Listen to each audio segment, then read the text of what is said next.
주안의 주입니다. 교회가 묵상학교가 진행 중입니다. 계속해서 거기 가 있는 사람들 위해서 또 생각나시면 기도해 주시면 좋겠습니다. 오늘부터 저희 교회는 마태복음에 대한 이야기를 시작할 텐데요. 함께 말씀을 보겠습니다. 마태복음 4장입니다.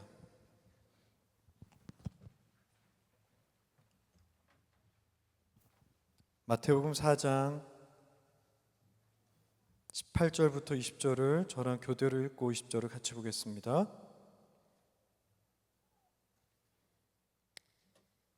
저랑 같이 18절 읽습니다. 갈릴리 해변에 다니시다가 두 형제 곧 베드로라 하는 시몬과 그 형제 안드레가 바다에 그물을 던지는 것을 보시니 그들은 어부라. 나를 따라오라. 내가 너희를 사람을 낚는 어부가 되게 하리라 하시니. 같이 보겠습니다. 그들이 곧 그물을 버려두고 예수를 따르니라. 아멘. 제가 다닌 학교에는 제자훈련이라는 걸 하는 동아리가 있습니다. 이름도 멋진 VIP라고 하는 동아리가 있는데 작년에 그 동아리 20주년 행사를 했어요. 그런데 그 동아리 20주년 행사의 메인 강사가 누구였게요? 저였습니다. 이상하죠? 왜 저 따위가 그렇게 중요한 20주년 컨퍼런스의 주인공이 될 수 있을까요?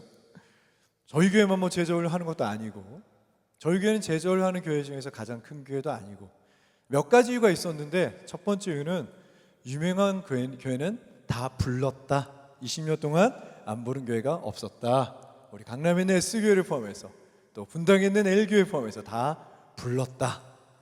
두 번째는 제자훈련을 하는 교회 중에 이렇게 젊은 사람들이 많은 교회가 현재 없다는 아니지만 찾기에 힘들다. 세 번째, 예전에 많이 할 때는 제자훈련하는 교회가 우리나라에 한 2,000에서 3,000개 정도 됐다고 해요. 한국교회 교회는 한 2만 개 정도 된다고 저희가 계산하거든요. 현재 200개가 남았기 때문이다. 그러니까 그분들 생각에 저는 이런 말하기 힘들지만 슬프지만 제자훈련이라는 건 이제 한물 같다. 아무도 하지 않는다. 자, 그런데 저희 교회는 알다시피 제자훈련을 열심히 하는 교회입니다. 왜 안 할까요? 지금 이 시대에 제자훈련 여러 가지 이유가 있습니다. 그 중에 하나만 굳이 말씀을 드린다면 교회를 좀 크게 하고 싶다, 교회를 성장하고 싶다라는 생각에는 이제는 맞지 않아요. 어떤 교회가 리더 한 명을 1년 6개월 동안 가르치겠어요? 적당히 한 2주면 되는데. 그러니까 저희 교회는 제자훈련하는 교회로 지금까지 있는 이유는 그건 그렇게 중요한 건 아니지 않나? 라고 생각한다는 거죠. 저희 교회 오늘 처음 오신 분들이 몇 분 계세요. 그분들에게 한 가지 말씀드리면 저희 교회는 운이 좋게도 작년에 지난주에 10주년 예배를 드렸고 10주년 동안 우리가 핵심 가치로 했던 최선, 관계, 동역, 섬김에 대한 설교를 4주 동안 했습니다. 원래 매년 하는데요, 이번에는 더 열심히 했던 것 같아요. 자, 그런데 그 핵심 가치 위에 뭐가 있는 것 같아요, 제 생각엔. 그래서 씨앗은 뭐 할 건데 그 가치를 가지고 도대체 뭘 하고 싶은데, 그렇다면 아마 저는 꿈 중에서도 잠결에서도 이렇게 얘기할 것 같아요. 예수의 제자를 만들고 싶습니다. 그리고 제가 먼저 예수의 제자가 되고 싶습니다.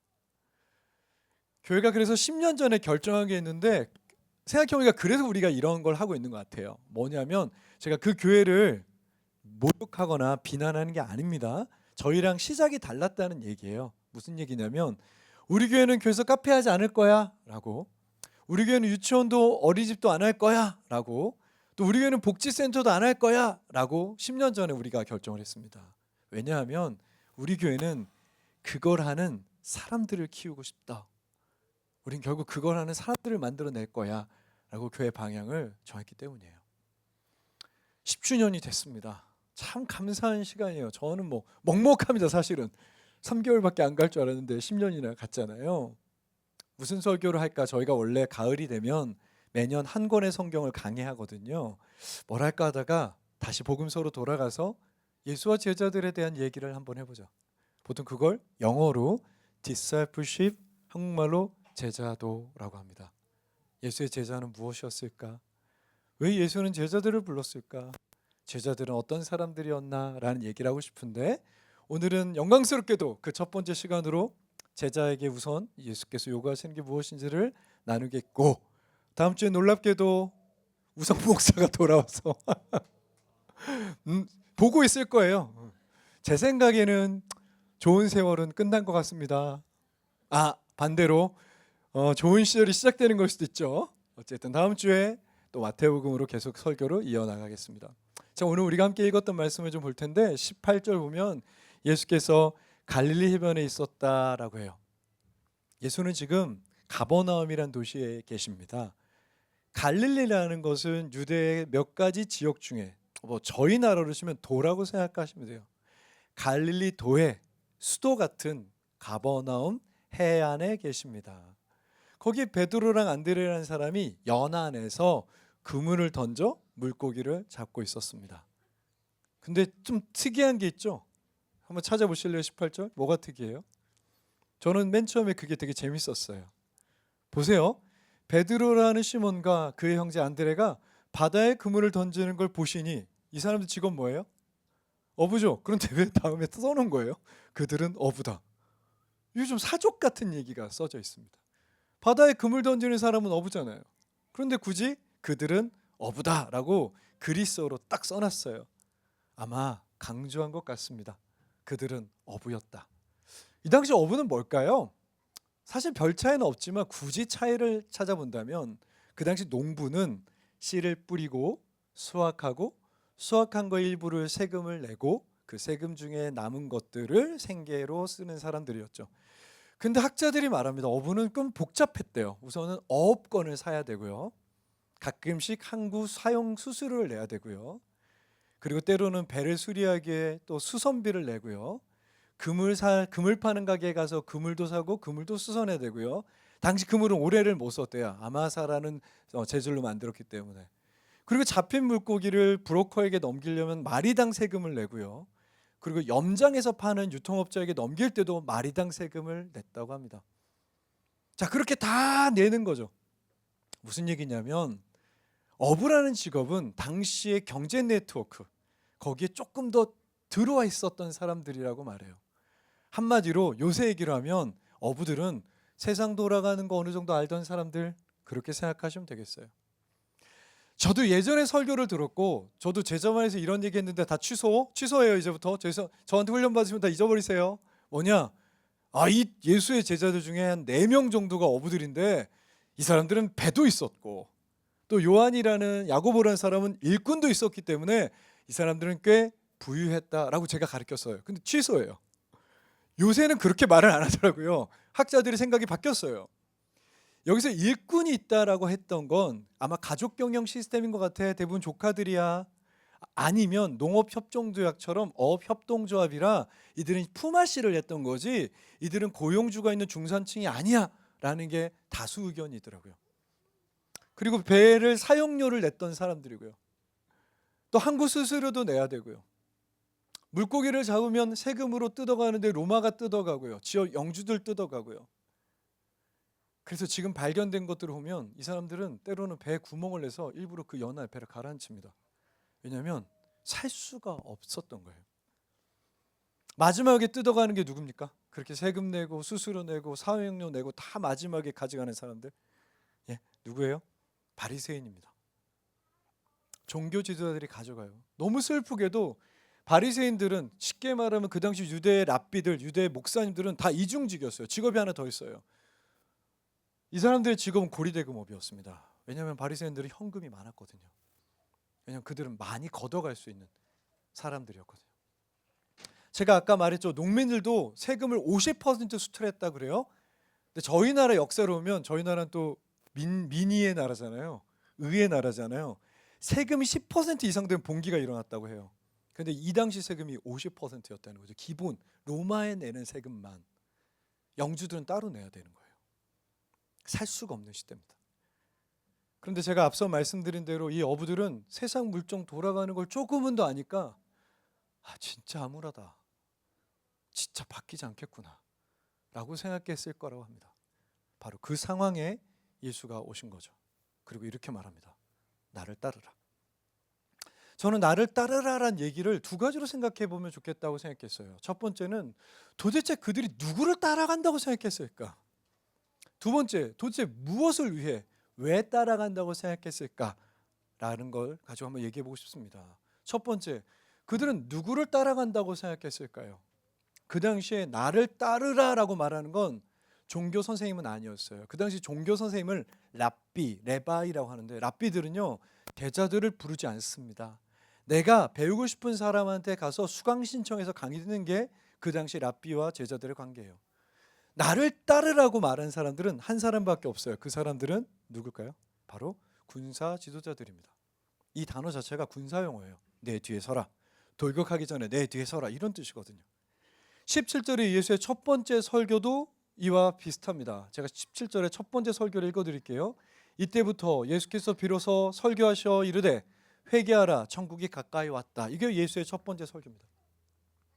회개라는 단어가 지금 우리는 기도하면서 하나님 앞에 잘못된 거 고백한다라는 뜻으로 이해되죠. 그것도 맞습니다. 그런데 여기서 회개하는, 적어도 마태복음과 마가복음에 회개하는 단어는 매우 군사적이고 정치적인 단어예요. 왜냐하면 이 단어를 요세푸스라는 이 당시 유대 역사를 기록한 사람, 정확히 말하면 유대 전쟁사를 기록한 사람은 이렇게 표현했습니다. 회개하라 유대 군인들이요. 누구한테 말했습니까? AD 70년에 있던 로마와 유대의 전면전 가운데 마지막 마사다 항전했던, 끝까지 항복하지 않았던 사람들에게 회개하라고 말해요. 그건 로마의 편으로 살아가자는 뜻이었어요. 지금으로 치면 정당을 바꾸라는 뜻과 비슷합니다. 군사적, 정치적 노선을 바꾸라고 한 거예요. 그러니까 매우 비슷한 얘기죠. 그런 분이, 그런 설교를 하시던 분이 나를 따르라라고 말했다는 거죠. 제가 앞서 말씀드려도 농업하는 농민들도 어업하는 어부들도 상당히 힘든 시간을 보냈습니다. 아마 우리 계속해서 나누게 될 거예요. 그렇기 때문에 당연히 예루살렘, 이스라엘에 일어났던 게 바로 농민 봉기입니다.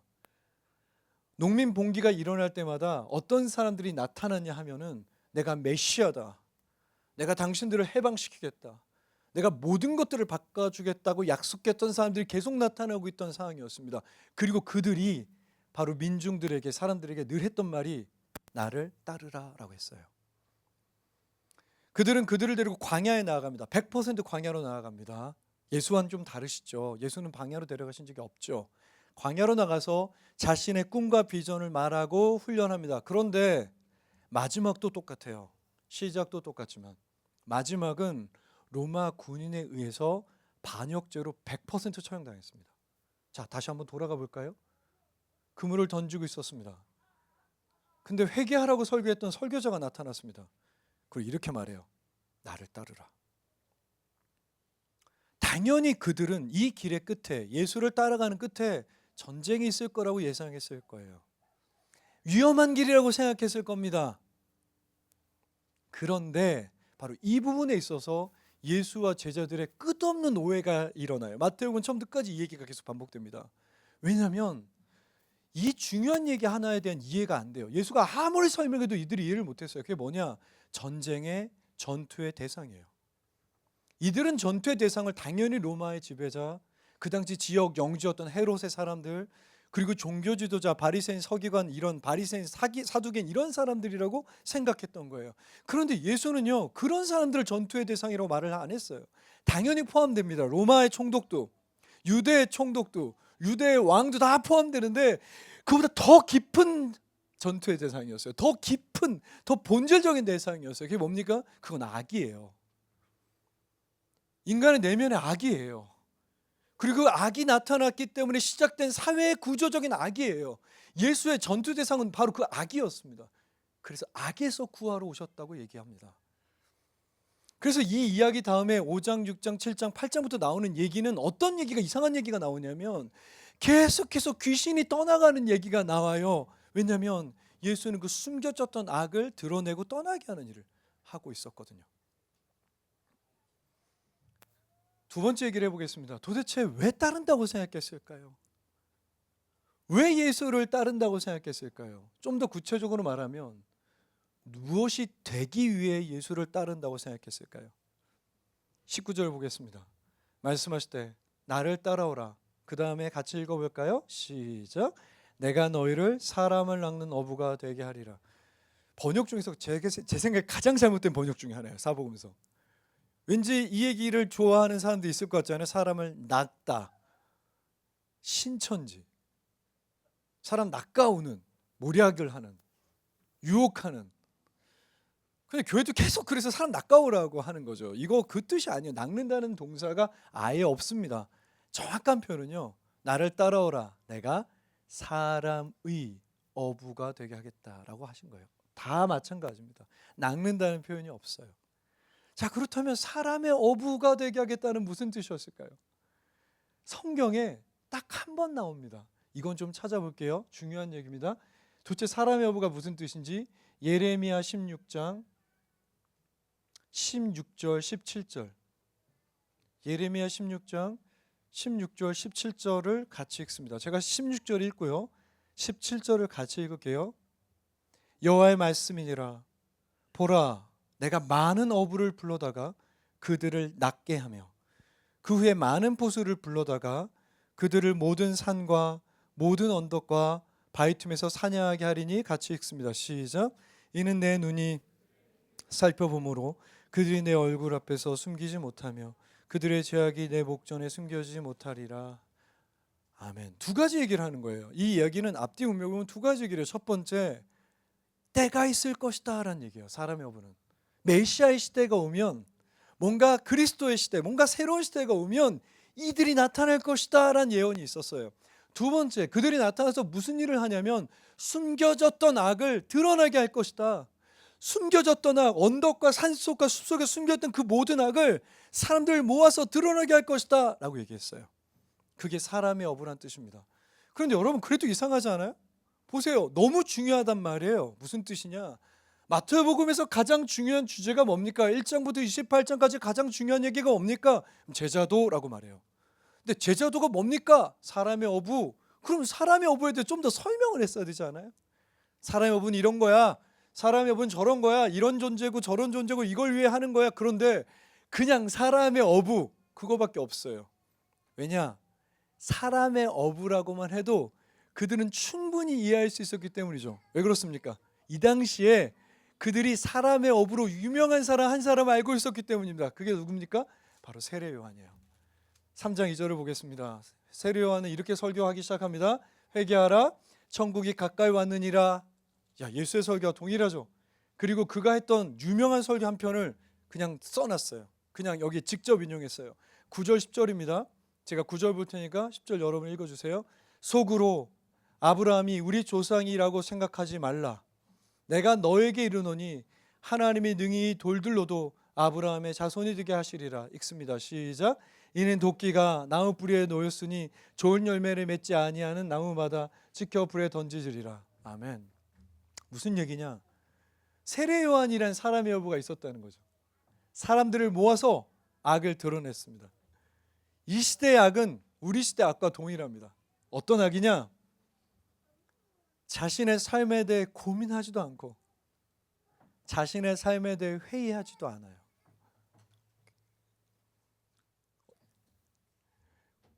무슨 얘기냐면, 이 사람들은 아브라함의 자손이라고 생각해서 자기네들이 아무런 문제가 없다고 생각했어요. 그 자신의 삶에 대한 고민도 회의도 없어요. 근데 아브라함 같은 좋은 열매가 없어요. 삶에 의미도 없고 기쁨도 없고 소망도 없고 행복도 없고 만족도 없고 아무것도 없어요. 이들의 삶은 아무것도 없는데 자기네 삶에 대한 고민이 하나도 없이 태어나서 지금까지 살아온 대로 살아요.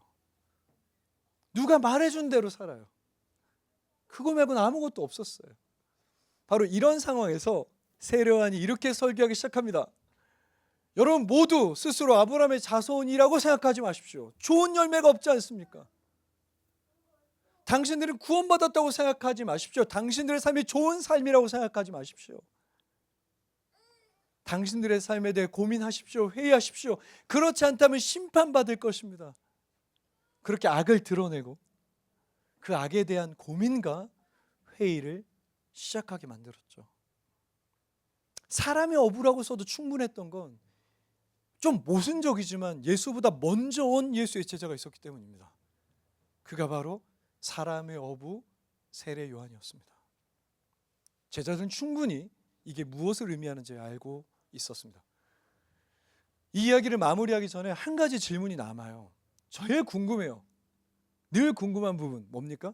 그럼에도 불구하고 베드로와 안드레와 요한과 야고보 이 네 사람은 왜 예수를 그날 따랐을까요? 여러분들은 왜 예수를 따랐습니까? 잠깐만 생각해 보세요. 우리 좀 이따 임비 형제, 성필 형제는 이제 제주도 열방대학에 예수 제자 훈련 선생님대로 가거든요. 진짜 제자 훈련이 인생의 목적이 되는 거, 직업이 되는 거잖아요. 왜 그렇게까지 우리가 예수의 제자가 되기로 결정한 겁니까? 각자의 이유가 있죠. 베드로는 왜 예수를 따른 걸까요? 사실 우리가 알 수 없죠. 그런데 성경에 작은 힌트 하나를 써놓은 걸 제가 어제 발견했어요. 우리 한번 볼까요? 18절 보겠습니다. 갈릴리 해변에 다니시다가 두 형제 곧 베드로라는 시몬과 그 형제 안드레가 바다에 금을 던지는 것을 보시니 그들은 어부라. 21절도 보겠습니다. 그 다음 제자를 부르시는 건데요. 거기서 더 가시다가 다른 두 형제 곧 세베대 아들 야고보와 그 형제 요한이 그의 아버지 세베대와 함께 배에서 그물 깁는 것을 보시고 불렀다. 정확한 표현은 그물을 깁는다가 아니라 그물을 준비했다라는 거예요. 이상하게 구체적으로 써놨죠. 그냥 어부들이라고 했고 그물 관련된 일을 하고 있다고 하면 되는데 앞에 두 사람은 그물을 던지고 있었고 뒤에 두 사람은 그물을 준비하고 있었다 그래요. 그럼 그것이 우리의 삶이잖아요. 그렇죠? 그물을 준비해요. 그리고 그물을 던져요. 그럼 물고기가 잡히죠. 그리고 다음날 또 그물을 준비하겠죠. 그리고 그물을 던지고요. 그리고 물고기가 잡혀요. 근데 여러분 물고기를 잡는데요. 그 대부분을 빼앗겨야 해요. 그래서 마태복음, 마가복음에 이상한 얘기가 많이 나와요. 요한복음에 나와요. 어떤 얘기냐면 이제서야 여러분들이 이해할 수 있는 얘기예요. 이런 얘기죠. 그물 가득 물고기가 잡혔다. 그런데 그냥 버립니다. 그 물고기를 가지고 집에 가지 않아요. 물론 그것이 여러 가지 이유가 있겠지만 학자들이 이렇게 말합니다. 그걸 가져가 봤자 그들 손에 남는 게 없다는 거예요. 153마리 그냥 놔버리는 겁니다. 그냥 놔버리는 거죠. 우리도 삶에서 그럴 때가 있지 않습니까?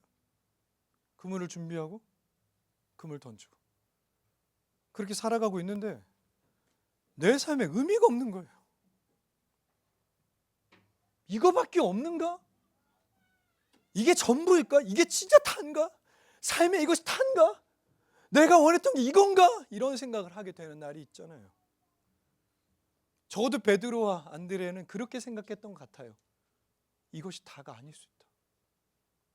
뭔가 삶에 대해 고민과 회의했던 존재들인 것 같아요. 뭔가 다른 가능성이 있을 수 있다라고 생각했던 것 같아요. 바로 그 사람들에게 예수가 찾아와 말씀하십니다. 나를 따르라. 내가 사람의 어부가 되게 하겠다. 적어도 그것은 다른 삶을 살게 하겠다는 것이었어요. 예수의 제자가 된다는 건 그래서 두 가지가 필요한 것 같습니다. 하나는 회개입니다. 방향이 바뀐다는 거죠. 두 번째는 따름입니다. 영어로 follow라는 거죠. 따라간다는 겁니다. 한국교회가 제자훈련이란 용어에 대한 많은 오해가 있는 것 같아요. 오늘 여러분도 드디어 아시게 된 것 같은데요. 제자라는 게요, 배운다는 뜻이 아닙니다. 예수가 제자를 불렀다는 게 나한테 배울 사람들 불렀다는 게 아닙니다. 예수는 누구를 부르신 거죠? 같이 일할 사람을 부르신 겁니다. 정확히 말해볼까요? 같이 싸울 사람들을 부른 겁니다. 그것이 예수의 부르심이었습니다. 회개라는 건 뭡니까? 그냥 그물을 던지고 그물을 준비하는 삶을 살아가는 거죠. 그것이 전부인 줄 알았습니다. 그런데 갑자기 방향을 한번 바꿔보는 거예요. 그것이 전부가 아니지 않을까? 다른 거 있지 않을까? 가능성이 있지 않을까? 여기까지 오시면 회개하신 겁니다. 근데 여기에서 내가 한번 예수를 따라가겠다. 여기에서도 수많은 가능성이 있거든요. 유교도 있잖아요. 불교도 있잖아요. 이슬람도 있잖아요. 철학도 있잖아요. 있습니다. 근데 거기서 내가 이 돌이킴에서 다른 대안적 삶에 대해 난 예수를 따라가겠다라고 결정하는 게 바로 제자 된다는 거죠. 둘 중에 뭐가 더 힘듭니까? 회개와 따름 중에 뭐가 더 힘듭니까? 제 생각에는요, 회개가 훨씬 힘들어요. 왜 회개가 힘듭니까? 여러분이 지금까지 살았던 삶에 대해 부정하셔야 돼요.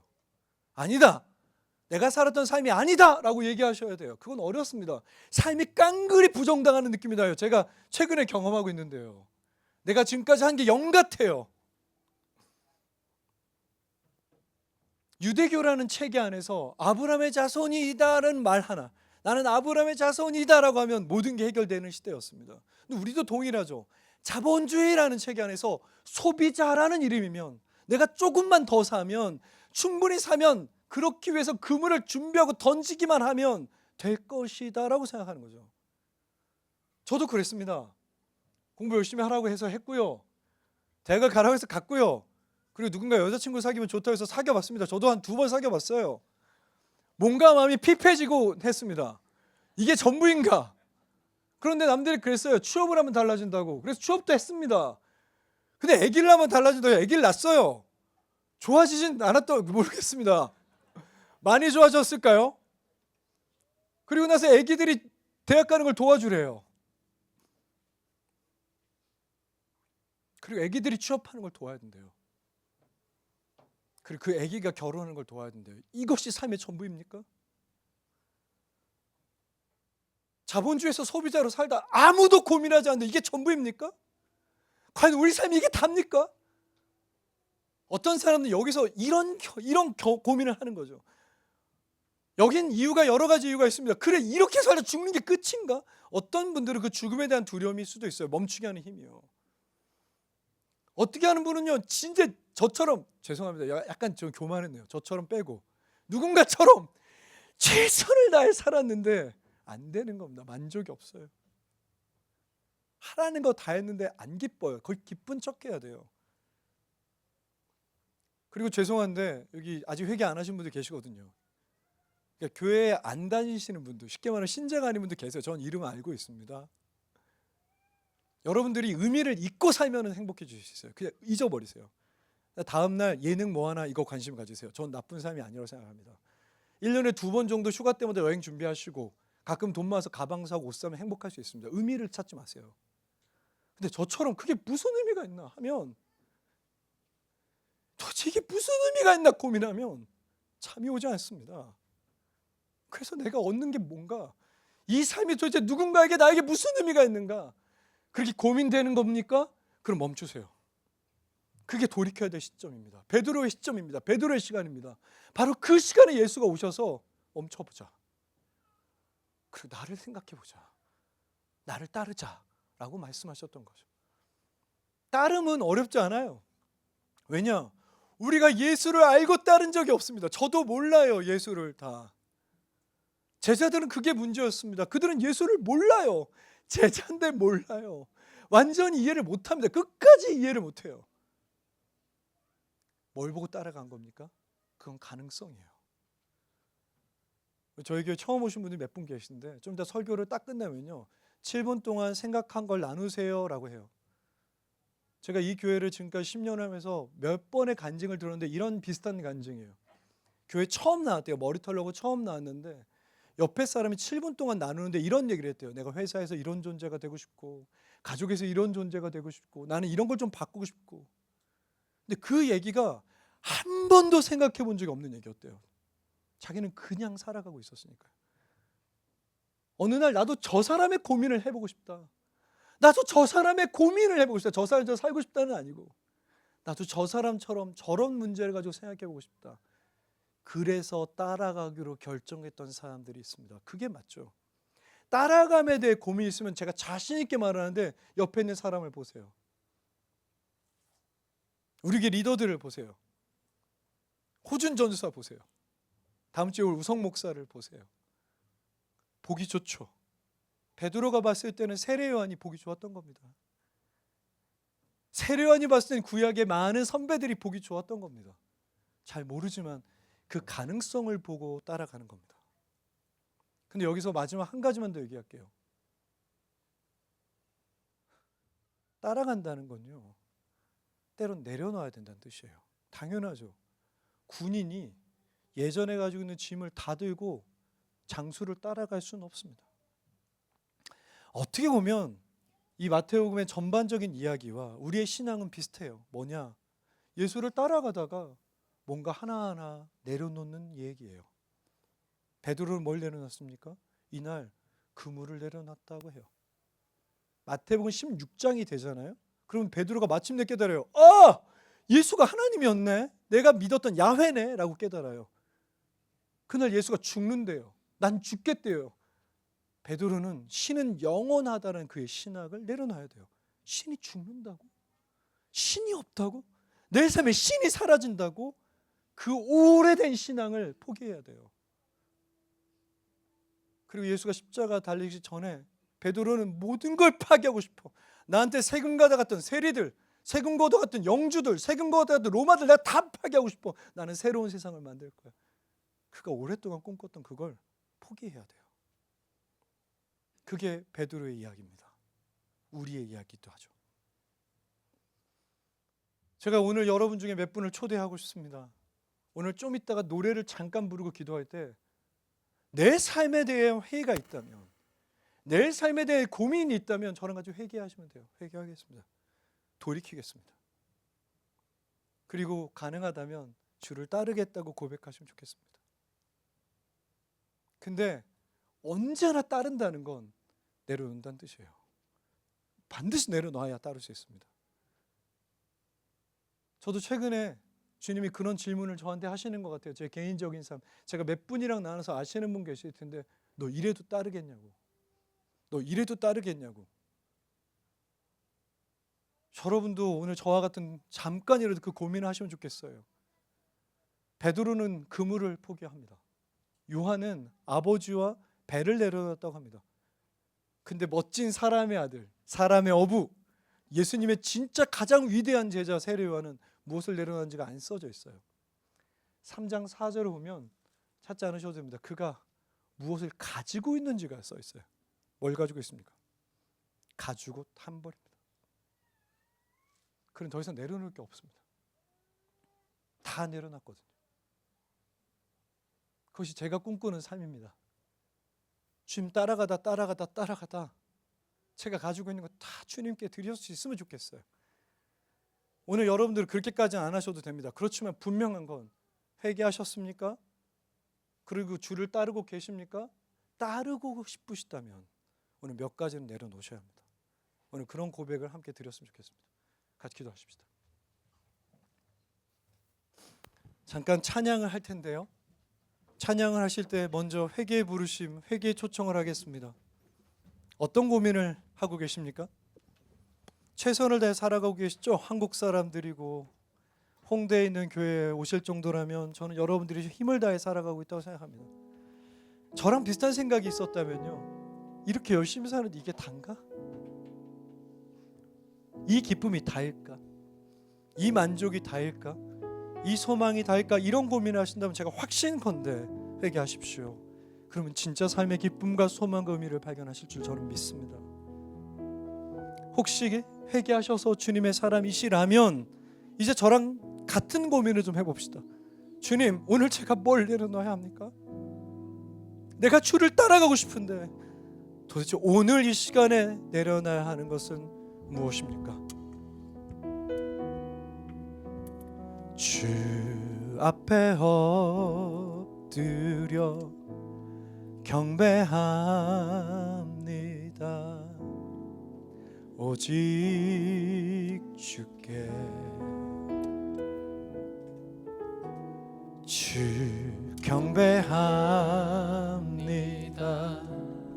다른 길이 아닌 오직 예수 앞에, 우리가 찾은 예수라는 길 앞에 주께 다시 한번 주 앞에 엎드려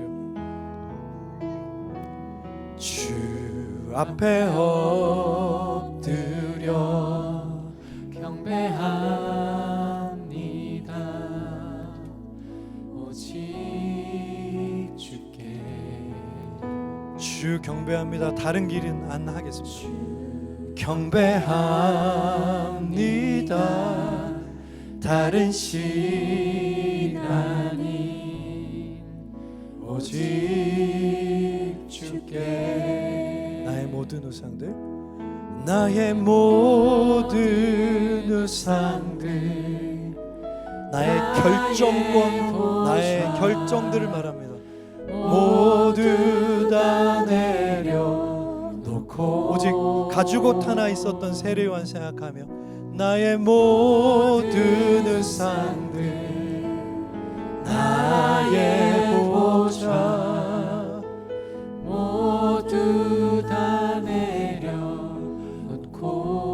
다시 한번 나의 모든 우상들, 나의 모든 우상은 쓸데없는 것들을 말합니다. 나의 보좌 모두 다 내려놓고 주 경배합니다.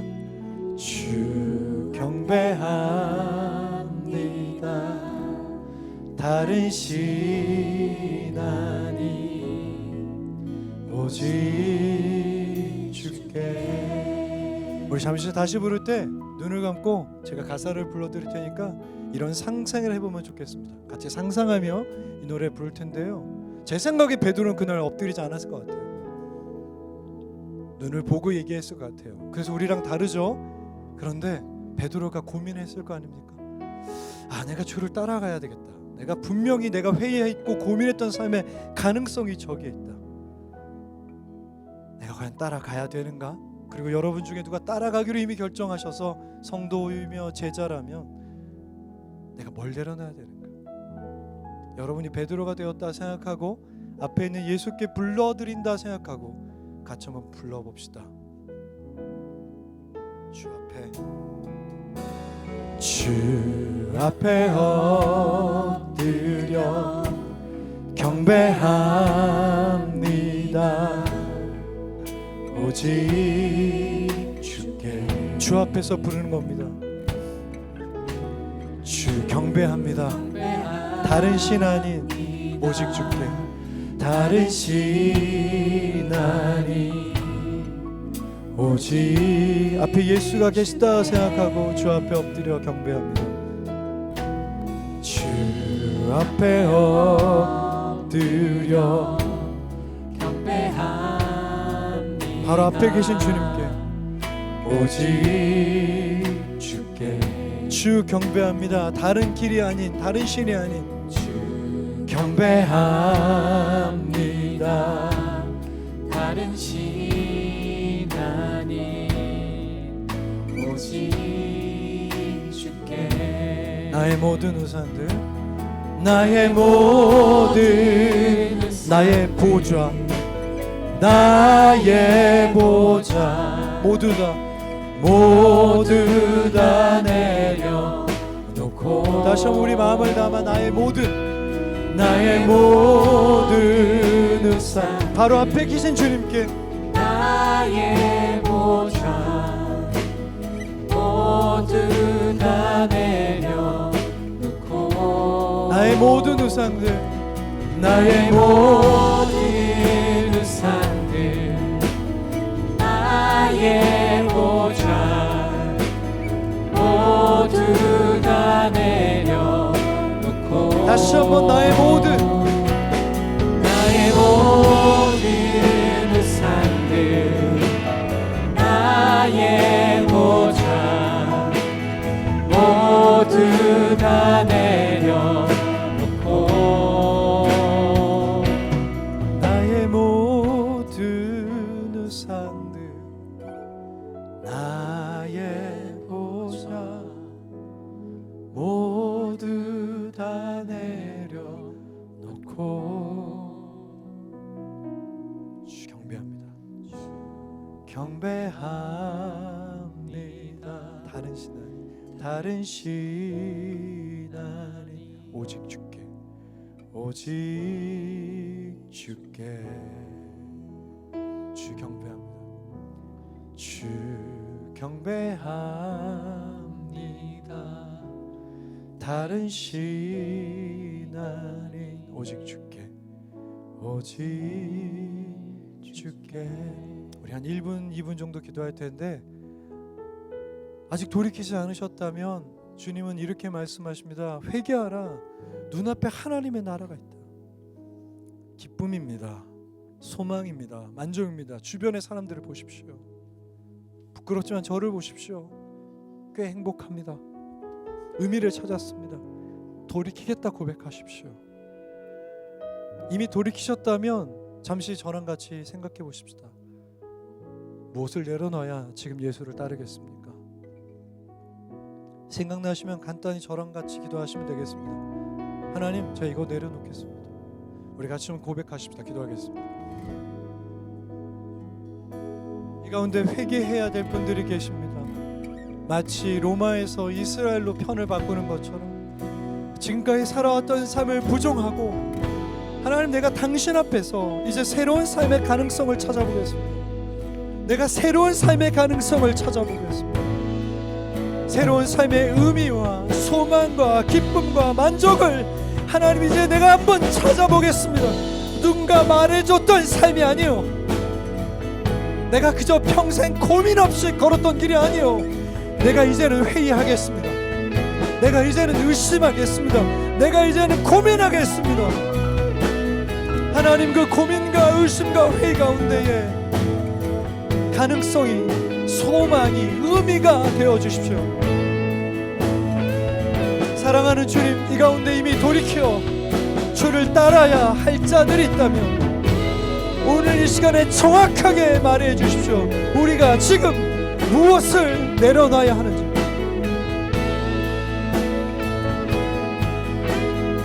예수의 제자가 되기 위해 내가 다음 삶으로, 다음 스텝으로 넘어가기 위해 내가 지금 내려놔야 할 것이 무엇인지 알게 해 주십시오. 그리고 내려놓겠다라고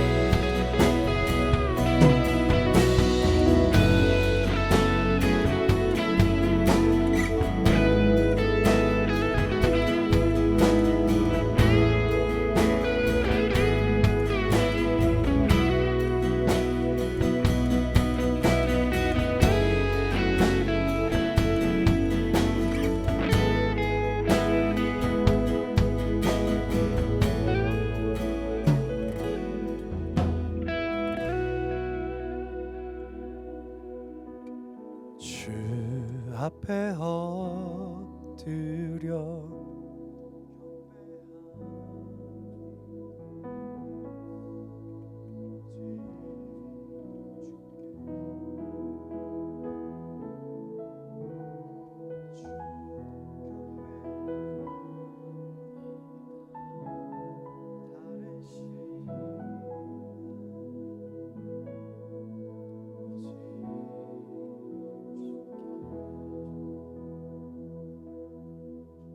광야에 외치는 자의 소리가 있어 이르되 너희는 주의 길을 준비하라. 그가 오실 길을 곧게 하라 하였느니라. 이 요한은 낙타 털옷을 입고 허리에 가죽띠를 띠고 음식은 메뚜기와 석청이었더라.